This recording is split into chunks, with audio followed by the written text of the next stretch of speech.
Halo semuanya, kembali lagi sama aku Sonia Salsabila dari kelas 1C dengan NIM 6670250023. Di video ini aku bakal review sebuah jurnal nasional berjudul Aktivisme Politik Kaum Perempuan dalam Partai Politik Studi Fenomenologi pada Politisi Perempuan di Banten yang ditulis oleh Bung Yebi dan tim pada tahun 2023 di Journal of Political Issues.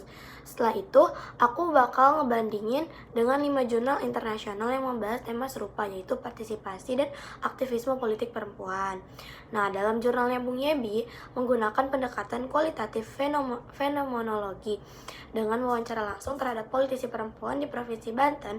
Fokus utamanya adalah bagaimana perempuan memaknai aktivisme politik mereka di dalam partai politik yang masih kuat dengan budaya patriarki.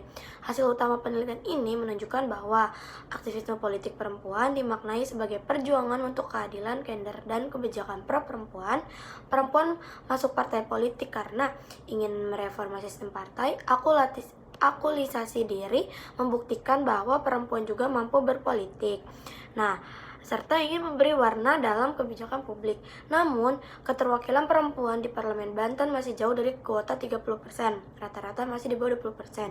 Aktivitas politik perempuan juga dilakukan organisasi seperti KPPI yang berfokus pada pendidikan politik perempuan, pemberdayaan ekonomi, hingga jurnalisme perempuan.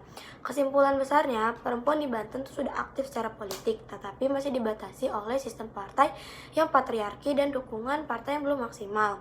Nah, di sini aku bakal ngebandingin dengan 5 jurnal internasional dengan 5 temuan utama dari jurnal internasional. Yang pertama, jurnal internasional tentang perempuan dan parlemen Eropa di beberapa negara Eropa seperti Swedia, Norwegia. Jurnal internasional menunjukkan bahwa kuota gender lebih dari 40% perempuan tidak hanya hadir sebagai pelengkap, tetapi benar-benar memegang posisi strategis dalam pengambilan kebijakan.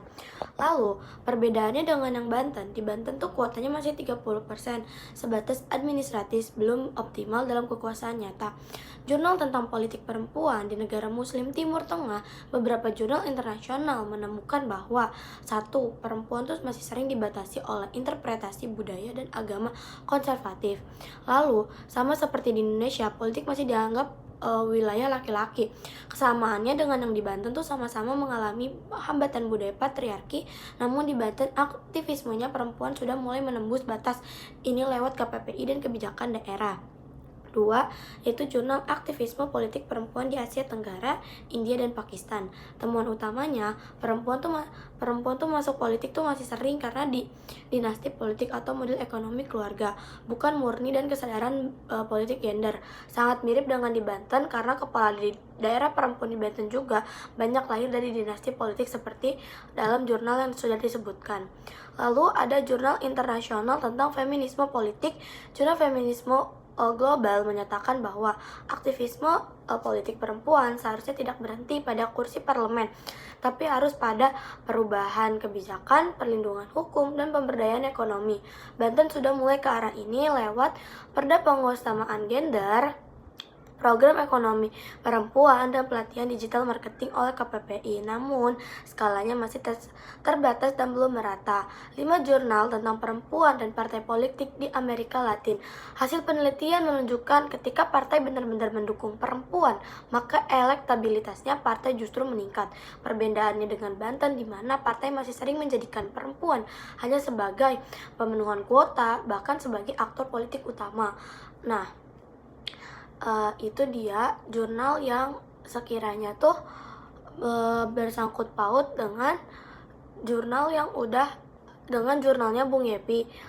Lalu di sini juga ada yang namanya tuh perbandingannya itu bisa disimpulin. Pertama, kekuatan jurnal yang di Banten, data lapangan kuat, wawancara langsung dengan politisi perempuan, mampu menggambarkan realitas patriarki secara nyata. Kelemahannya itu tidak membandingkan dengan wilayah lain, tidak membahas strategi politik jangka panjang perempuan, terlalu fokus pada deskripsi belum cukup tajam dan dalam kritik struktural partai. Secara global, Indonesia khususnya Banten masih tertinggal dalam jumlah keterwakilan perempuan, kualitas peran politik perempuan, dan dukungan sistem partai. Nah, Sebagai penutup, jurnal ini tuh menunjukkan bahwa aktivisme politik perempuan di Banten sudah tumbuh tetapi belum sepenuhnya kuat secara struktural. Jika dibandingkan dengan jurnal internasional, itu tuh negara maju tuh unggul dalam sistem dan kuota yang nyata. Lalu sementara Indonesia tuh masih berjuang melawan budaya patriarki dan formalitas politik.